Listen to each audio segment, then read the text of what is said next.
So this is one reason why I continue to be a Seventh-day Adventist. I believe anybody who takes the Bible seriously would consider this something valuable.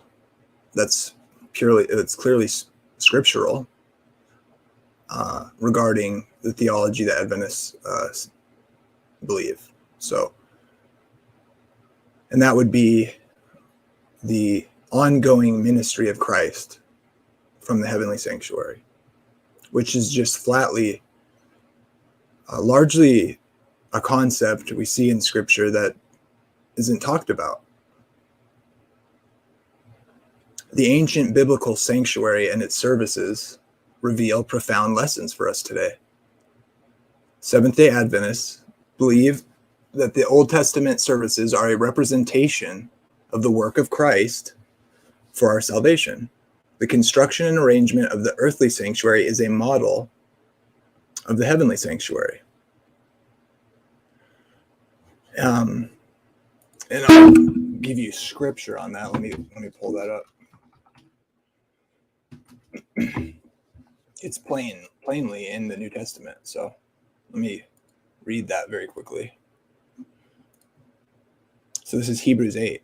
Now of the things which we have spoken, this is the sum. We have such a high priest who is set on the right hand of the throne of majesty in the heavens, a minister of the sanctuary, of the true tabernacle, which the Lord pitched and not man.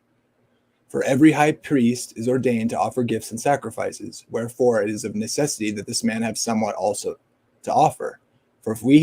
For if he were on earth, he should not be a priest, seeing that there are priests that offer gifts according to the law, who serve unto the example and shadow of heavenly things, as Moses was admonished of God when he was about to make the tabernacle. For see, saith he, that thou make all the things according to the pattern showed to thee in the mount. So Moses modeled the earthly sanctuary after the one that the Lord pitched and not man, that's in heaven. After his death and resurrection, Jesus returned to heaven. He promised that he was to prepare a place for us. John 14. The ancient tabernacle and its services show us how Jesus is working to prepare us for our heavenly home.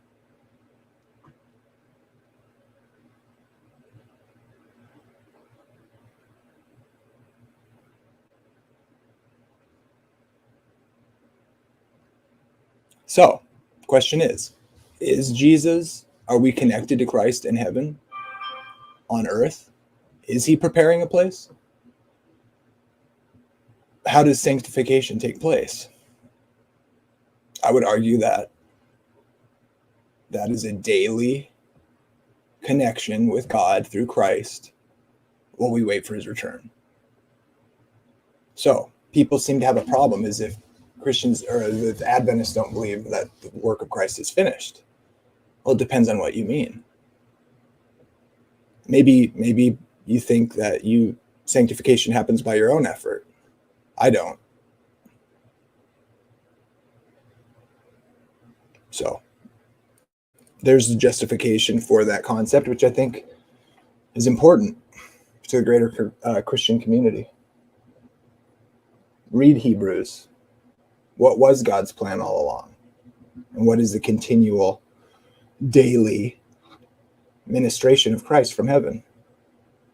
Do you have to have a relationship with Christ? Or is it finished?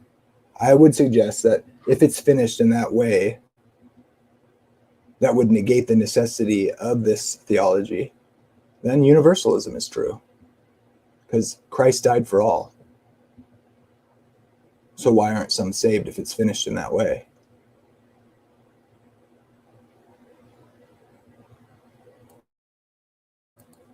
A connection with God through Christ in the present is necessary.